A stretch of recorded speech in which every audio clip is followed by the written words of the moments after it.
ابوالکلام آزاد کو آپ بھی جانتے ہوں گے۔ ان کی زندگی کا ایک بہت ہی دلچسپ واقعہ ہے جو بہت بڑی سیکھ دیتا ہے آپ کو۔ یہ کہتے ہیں کہ ایک دن ہوا یہ کہ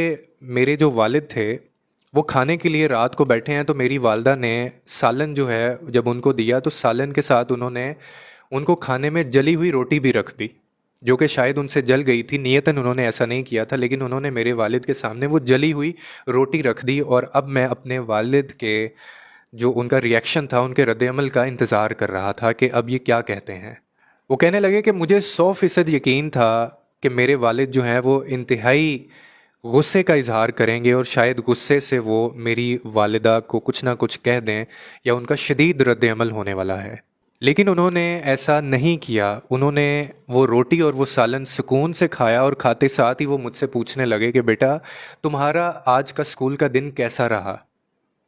کہتے میں بڑا حیران ہوا، اور میرے یہ ذہن سے بات نکلی نہیں، اور اگلے دن تک میں اس بات کو سوچتا رہا کہ ابا جی نے اس چیز کے اوپر ریئیکشن نہیں دیا۔ تو پھر کہتے مجھ سے رہا نہیں گیا، تو میں نے اپنے والد سے اگلے دن جا کے اس بات کا پوچھا۔ کہنے لگے کہ اگلی رات جب میں اپنے والد کو شب خیر کہنے گیا تو مجھ سے رہا نہیں گیا، میں نے ان سے پوچھ لیا کہ ابا جان کل آپ نے جلی ہوئی روٹی کھائی اور آپ نے کوئی ریئیکشن نہیں دیا۔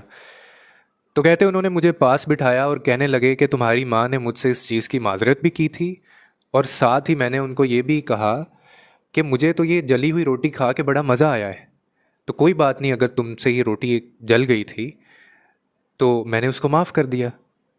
تو کہنے لگے کہ میں نے والد صاحب سے پھر پوچھا کہ کیا واقعی آپ کو وہ جلی ہوئی روٹی کھا کے مزہ آیا تھا؟ وہ کہنے لگے کہ انہوں نے مجھے پیار سے پاس بٹھایا اور کہنے لگے کہ بیٹا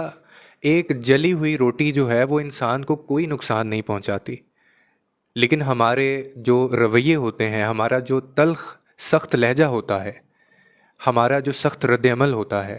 وہ شاید کسی بھی انسان کے جذبات کو ایسا مجروح کرتے ہیں کہ وہ ساری زندگی اپنی ذات کو مکمل نہیں کر پاتا۔ وہ شاید روٹی جلی ہوئی روٹی سے زیادہ نقصان پہنچاتے ہیں کسی بھی ذات کو یا کسی بھی انسان کو۔